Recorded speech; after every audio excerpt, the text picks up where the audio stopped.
Kanselado na rin ang mga biyahe ng mga barko mula Lucena City patungo sa mga lalawigan ng Romblon at Masbate dahil sa banta ng Bagyong Uwan.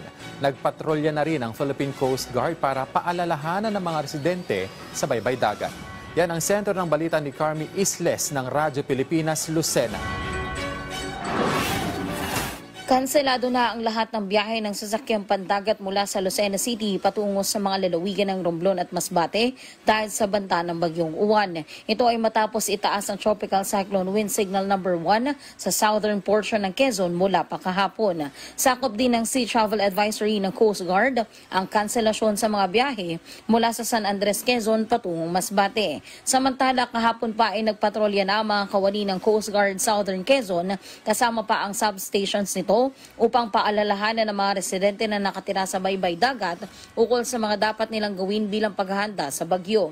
Activated na rin ang deployable response group teams ng Coast Guard sa lahat ng estasyon nito. Itinaas na rin kahapon ng pamahalaang panlalawigan ng Quezon ang status sa Red Alert ang lahat ng PDRRMC Emergency Operation Center sa lalawigan dahil sa Bagyong Uwan. Mula sa Lucena City para sa Integrated State Media, Carmi Isles ng Radyo Pilipinas, Radyo Publiko.